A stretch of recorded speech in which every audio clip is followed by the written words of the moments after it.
Brianna Crabtree, and I am a Carp Library Fellow and XR researcher for Studio X, the hub for XR at the University of Rochester.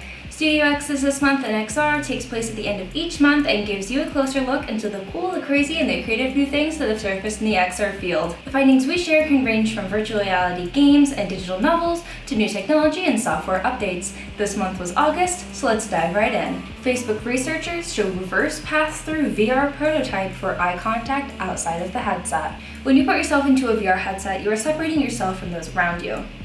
With the Quest 2, when setting a Guardian, or even with the new AR update, you'll be able to see those around you, but those people sitting beside you won't be able to know who or what you're actually looking at. Facebook took initiative from this problem of lack of connection when in the headset, and are now in the process of creating a new reverse pass-through VR prototype. The reverse pass-through prototype would allow those around you to see your eyes while you are still inside the headset. By making use of light field mounted displays on the outside of the VR headset, the system aims to show a representation of the user's eyes that is both depth and direction accurate. The accuracy is important to make sure it didn't appear that the user's eyes were floating away from their face. See the image on the screen. The left image is the system without eyes, the middle is the system with eyes but no depth, and the right is the system with eyes and depth. As of right now, everything is very experimental and there is no word of a release date. For more information, I have linked an additional article by Facebook down below for more details on their research. Niantic acquires 3D scanning app, Scaniverse. Niantic announced that they acquired the app Scaniverse, an app for iPhones and iPads that allows people to scan objects and environments in high-resolution 3D. The app will not be removed from the App Store and will continue to function as a standalone app. Niantic removed the yearly subscription features to make some of its features, such as high-resolution processing and exporting models to 3D software, free. One of Niantic's goals is to build a detailed 3D map of the world, and this application will help them get there. They believe that creating such an app is necessary for creating properly rich augmented reality experiences, especially if the world ever decides to fully embrace AR glasses. How HTC Vive accidentally created mocap tech 10 times cheaper than the industry standard. When the HTC Vive initially released, the motion capture trackers only existed in the controllers to capture basic motion as a standard with most VR headsets. Soon after this initial release, however, they released a wireless tracking device called the HTC Vive Tracker that can be attached to any object and mimic its movement in virtual environments. In March of 2021, they released the third edition of the Vive Tracker ecosystem and the Vive Facial Tracker.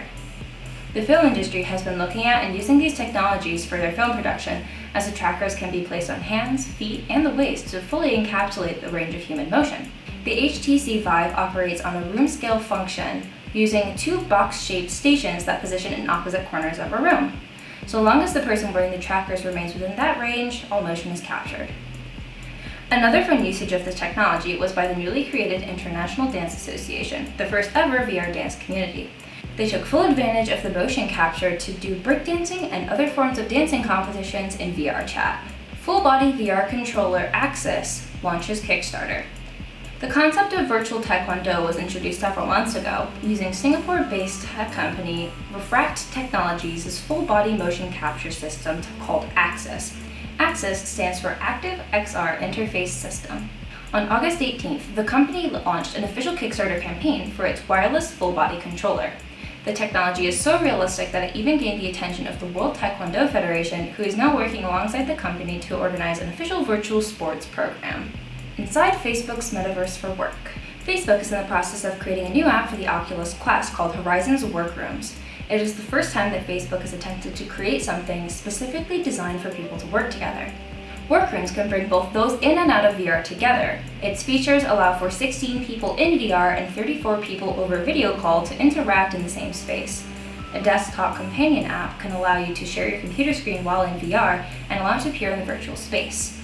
Also, using the Quest's hand tracking, you will even get a virtual representation of your keyboard so that you can type while remaining in VR.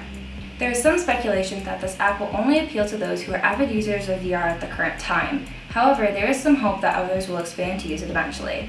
Another concern states that some of the processes are clunky, such as getting into and out of a workroom, and even some of its features like the whiteboard and personal drawing pad. The author of the article, who had used the workrooms for themselves, stated that there were many times that the audio cut out or became garbled and that the hand tracking was never perfect. Workrooms is still under development, however, so keep a look for it out on the horizons. XR UR. Studio X space opening soon. Studio X, the University of Rochester's hub for extended reality technology, will be opening at the end of September. The space will be located on the first floor of Carlson Library. Studio X will foster a community of cross-disciplinary collaboration, exploration, and peer-to-peer learning that lowers barriers to entry, inspires experimentation, and drives innovative research and teaching in immersive technologies. Once the space opens, students will have access to a wide range of XR technologies, such as the Oculus Quest 2, Microsoft HoloLens, 360 cameras, 360 audio recorders, high-end computers, and more. Most of the technologies that the space has to offer can either be used in the space or rented out for several days at a time. In addition to technologies, we will also begin running a variety of workshops to teach the university community about XR. These workshops will include things like an introduction to XR as a whole, intro to Blender, intro to Unity, and more to help people get started on their innovative journeys. Conclusion. That's all we have for the August episode of Studio X's This Month in XR. There are many more exciting developments happening in the XR field, but these are the ones that we found to be the most interesting. For more detailed information about what we discussed in this month's episode, links to the original articles are in the description below. For more XR-related content, you can follow us on Instagram and Twitter, and of course subscribe to this channel. If you enjoyed this video, give it a like, and if there's something more you want us to know or something we could do better, please leave a comment below. Thanks for watching!